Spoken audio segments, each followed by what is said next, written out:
अनुराग ठाकुर जी एक बहुत काबिल सांसद हैं। उन्होंने वंदे भारत जो ट्रेन लाई वो सबसे बड़ा काम था उस टाइम। होनहार नेता है, हमें गर्व है उस पर, क्योंकि उसने हिमाचल के लिए बहुत अच्छे अच्छे काम किए हैं। 2019 की अगर हम बात करें तो चुनाव में करीब 70% वोट आपको मिले थे।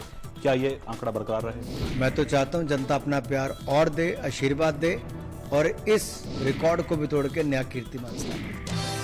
हमीरपुर हिमाचल से सांसद का एक्सरे देखिए शनिवार रात 7:56 पर सिर्फ न्यूज़ 18 जम्मू कश्मीर लद्दाख हिमाचल पर।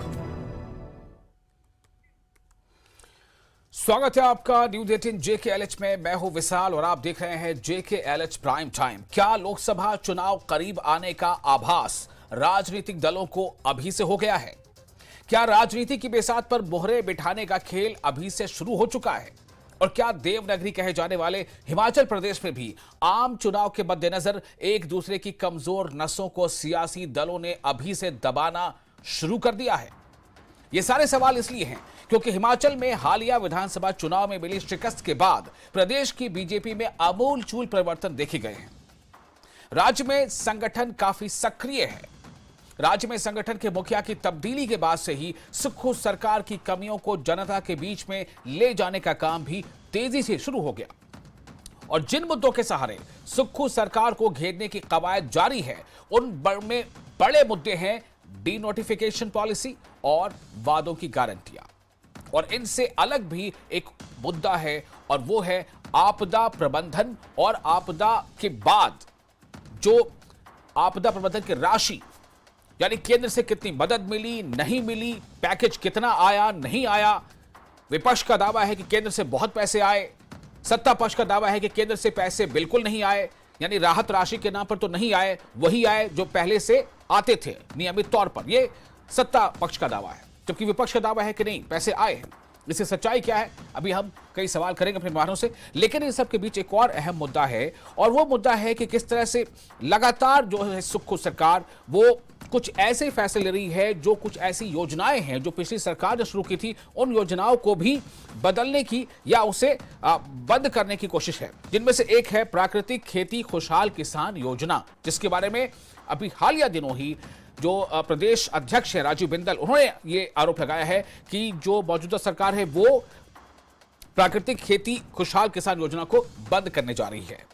तो अब सवाल यह है कि क्या ये सब कुछ जो हो रहा है, ये रियासत जो गहमा गहमी और गर्मा गर्मी और बहुत तेज और कड़े शब्दों के साथ आरोप प्रत्यारोप, वार पलटवार, क्या ये सब आगामी लोकसभा चुनाव की तैयारी है?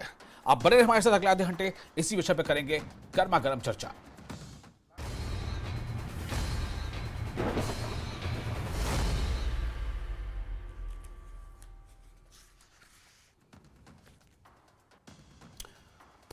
तो अगले आधे घंटे हमारे साथ इस चर्चा में शामिल रहेंगे करण नंदा, जो बीजेपी के स्टेट मीडिया इंचार्ज हैं। हमारे साथ होंगे प्रेम कौशल, जो प्रवक्ता हैं कांग्रेस के। हमारे साथ होंगे चमन राकेश अजता, जो लीडर हैं आम आदमी पार्टी के। और साथ ही हमारे साथ होंगे रणवीर, हमारे रिपोर्टर। सबसे पहले रणवीर, मैं आपके पास आता हूं। मैं सिर्फ ये जानना चाहता हूं कि क्या हिमाचल प्रदेश में जो विपक्ष है, खासतौर से वो जिन मुद्दों को सामने लेकर आ रहा है और जिस गंभीरता से मुद्दों को सामने लेकर आ रहा है और जिन गंभीरता से सुक्खू सरकार को घेरने की कोशिश कर रहा है, क्या इससे यह लग रहा है कि तैयारी दरअसल लोकसभा चुनाव की हो रही है?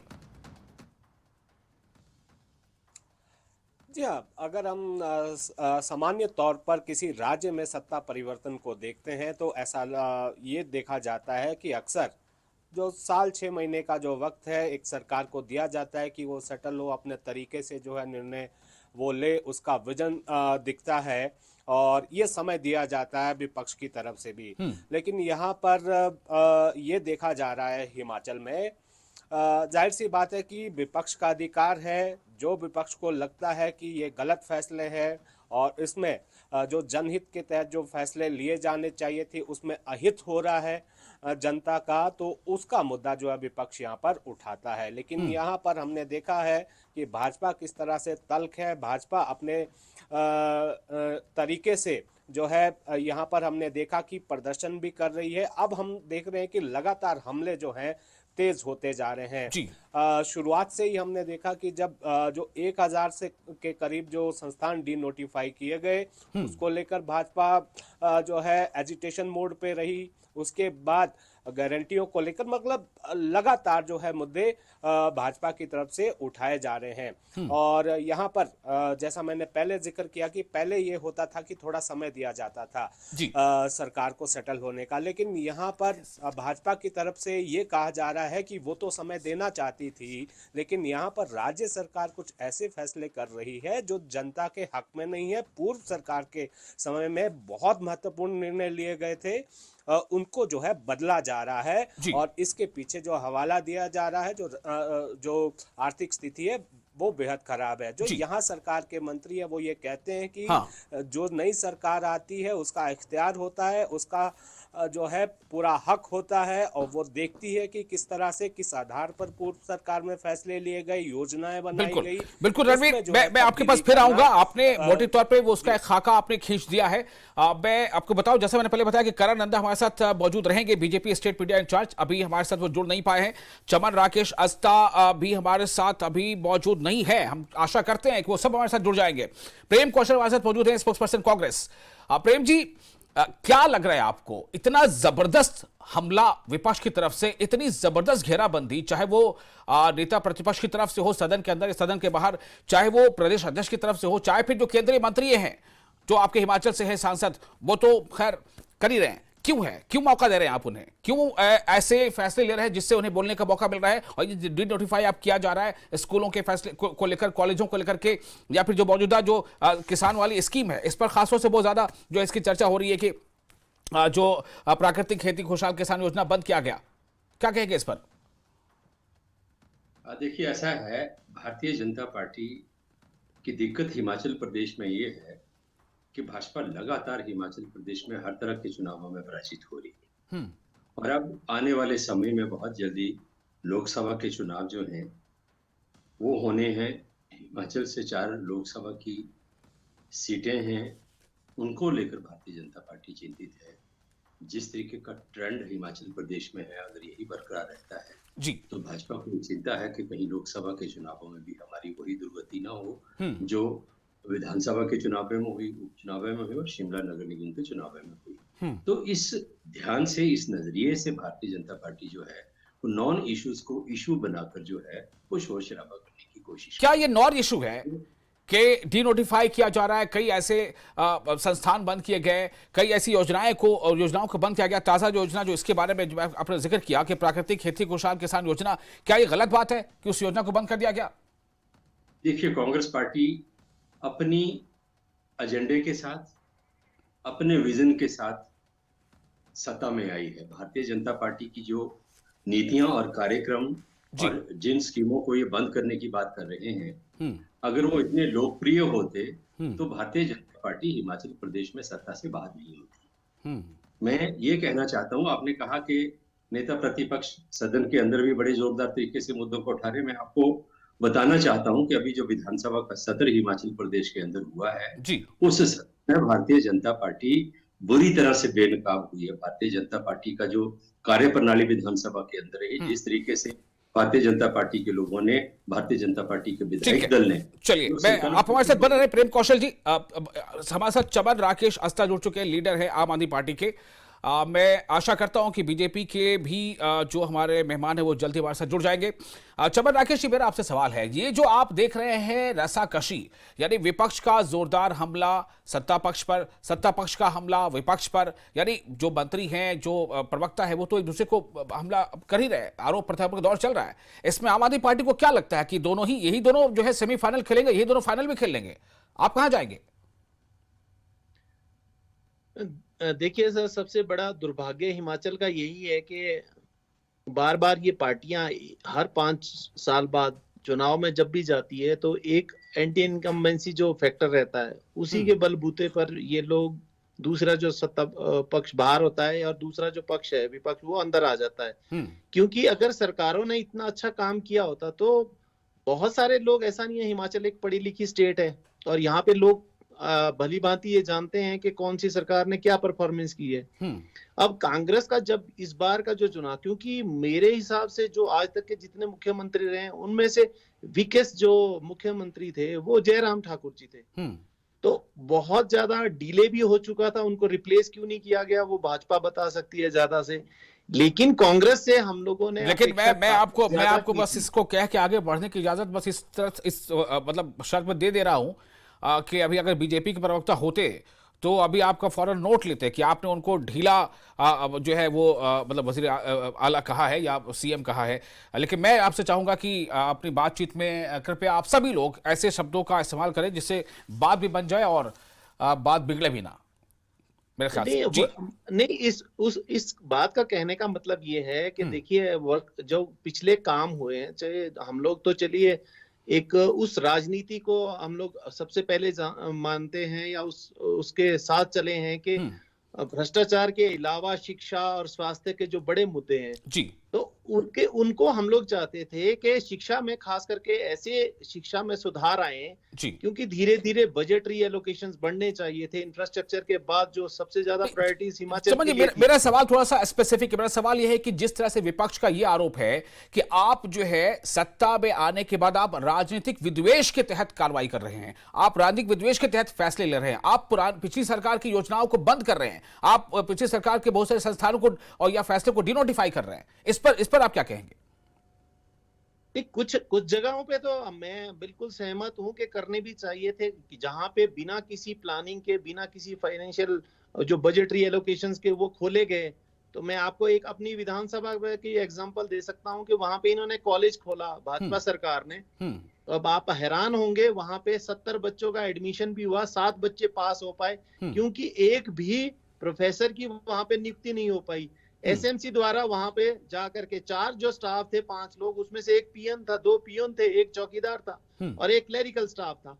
तो बताइए आप ये कौन सा आपने अच्छा काम किया था? अगर इसमें सरकार अच्छा काम करती है, मान लीजिए, मैं तो इनसे भी मैं गुस्सा इस बात से है कि लगभग कम से कम जब ये लोग सरकार में आए थे, इनको तो संज्ञान लेना चाहिए था कि उन बच्चों का भविष्य क्या होगा।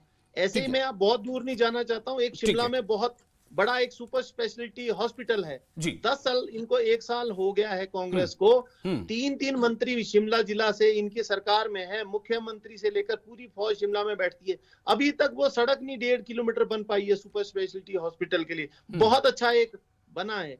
और ऊपर से एक आप देखिए, कुछ कार्यों में ऐसा होता है कि बहुत सारी योजनाएं ऐसी होती है कि हम लोग भी उसको जब एनालाइज करते हैं, उसमें से मैं बार बार कह चुका हूँ, हिम केयर योजना बहुत अच्छी एक योजना है, लेकिन दिक्कत यह है उसके लिए भी पैसा दिया नहीं जा रहा है। सेंट्रल यूनिवर्सिटी का एक मुद्दा है, वहां पे 30 करोड़ रुपया वो देना है, वो काम रुका हुआ है, कांग्रेस सरकार उसको भी दे नहीं पा रही है जी। तो कुछ मुद्दों में माना जा सकता है, लेकिन भाजपा भी क्योंकि राजनीति में हिमाचल में एक्टिव रहना चाहती है कि हाँ हम ताकि लोगों को दिखे कि ये बड़ी अच्छी भूमिका निभा रहे हैं, और साथ के साथ में लोकसभा के चुनाव नजदीक में, तो इसलिए ये जो एक्टिविज्म है वहां से आ रहा है ज्यादा। ठीक है।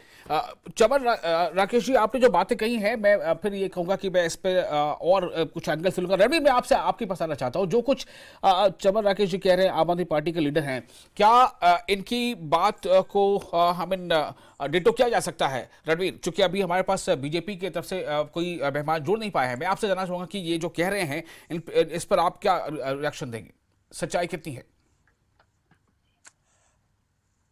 जी हाँ, बिल्कुल। देखिए, यहाँ पर कुछ एक बातों में जो है सच्चाई है कि कुछ एक काम जो है इस सरकार में होने चाहिए थे, लेकिन वो नहीं हो पाए। इसके पीछे हवाला सरकार ये दे रही है कि जो आर्थिक स्थिति है वो सही नहीं है, और जिस तरह की आपदा आई है तो अलग अलग विभागों के लिए जो बजट एलोकेट किया गया था उसमें कट लगाना पड़ा। ये दिक्कत राज्य सरकार की है, और सबसे ज़्यादा ध्यान जो है जो आपदा प्रभावित लोग हैं उनका रखा जा रहा है, उन तक जो मदद पहुंचाई जानी है, क्योंकि एक पैकेज भी राज्य सरकार ने जारी किया, और इसमें भी कोई दो राय नहीं है कि जो राज्य सरकार की तरफ से कहा जा रहा है, केंद्र की तरफ से वो मदद नहीं हो पाई है जो राज्य सरकार को उम्मीद थी। और इस पर जो सियासी बयानबाजी हम देख रहे हैं कि लगातार जारी है। लेकिन यहाँ पर भाजपा के प्रवक्ता होते हैं, वो अपनी बात जो है बेहतर तरीके से रखते, क्योंकि वो 5 साल सत्ता में रहे, क्योंकि उनको पता है कि उन्होंने किस तरह का काम किया है। और जाहिर सी बात है कि जहाँ तक संस्थानों की बात है,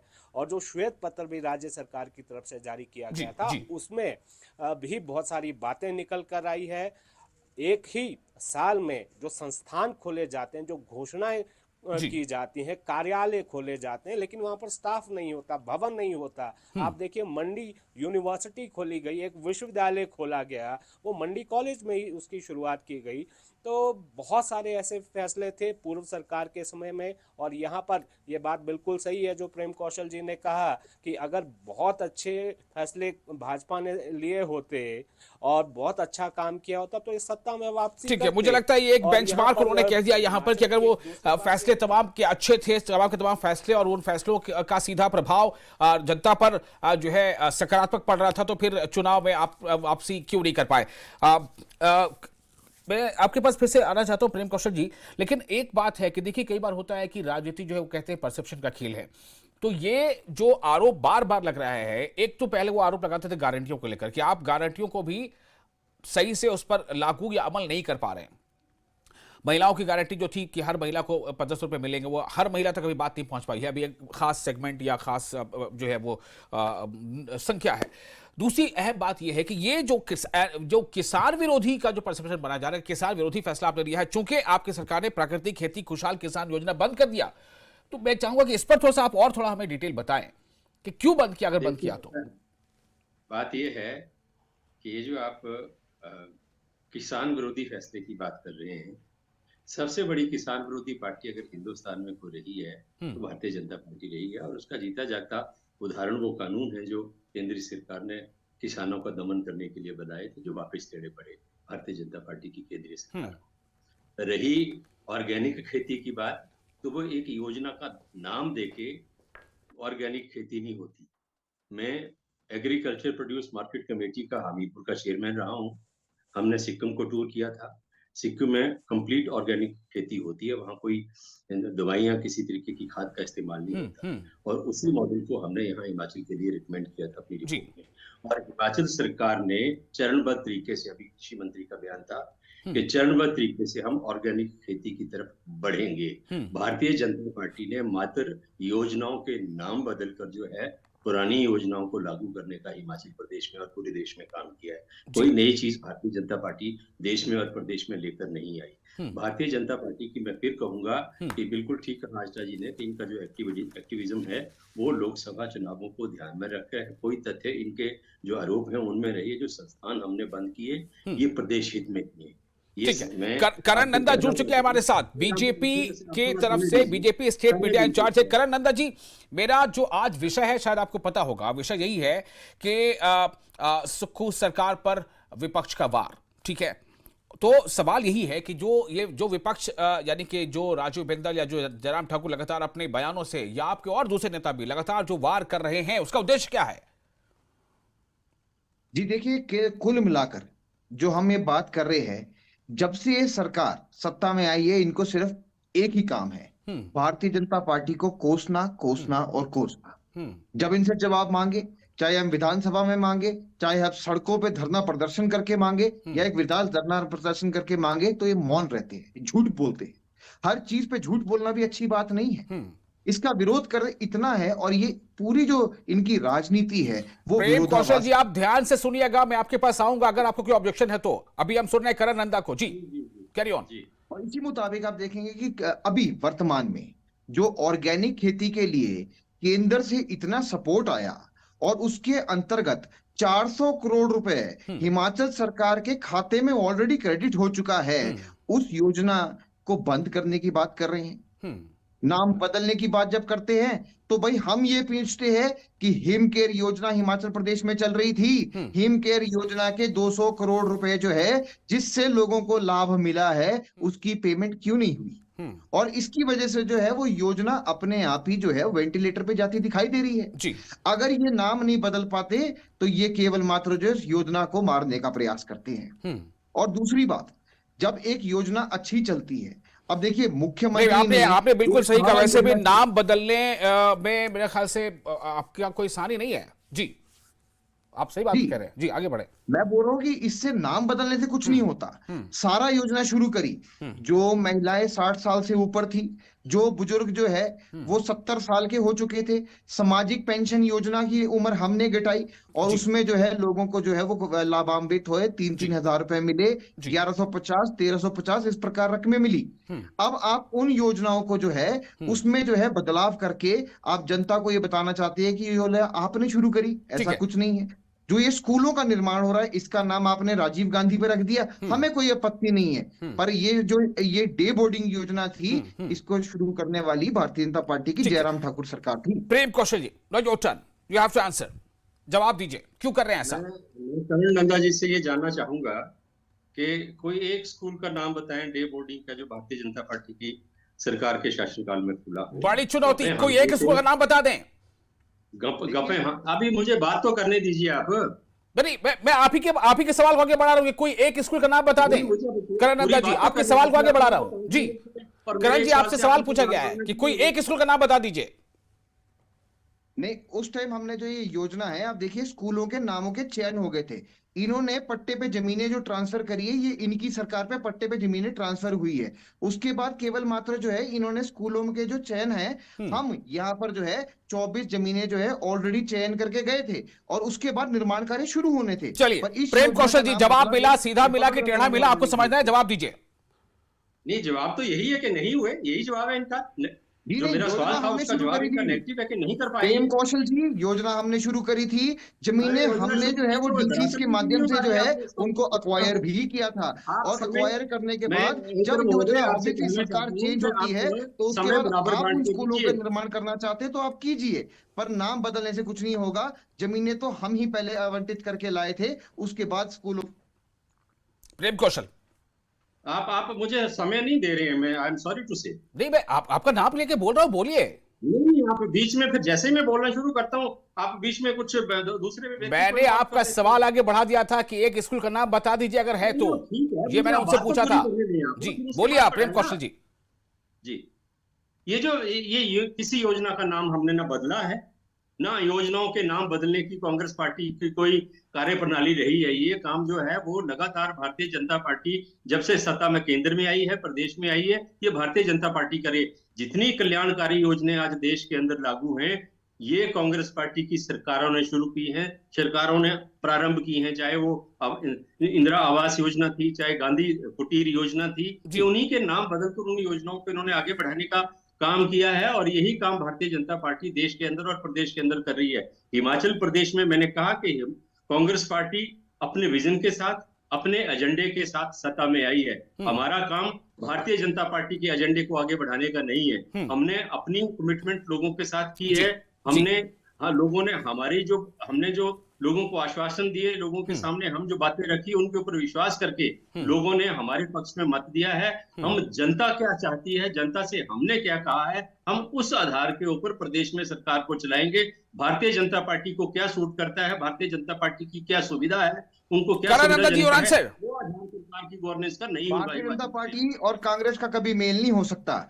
जो कांग्रेस पार्टी है उसने हमेशा नकारात्मक राजनीति करी है। विकास और कांग्रेस जो है वो इकट्ठे नहीं चल सकता, वो इन्होंने दिखा दिया है। मैं बार बार यही बोल रहा हूं कि हिमाचल प्रदेश में जब से कांग्रेस की सरकार आई है एक भी विकास कार्य जो है वो शुरू नहीं हुआ है। पुरानी योजनाओं के जो है शिलान्यास करके जो है वाहवाही लूटने का प्रयास किया जा रहा है। पुरानी योजनाओं के जो है फंड्स को रोका जा रहा है।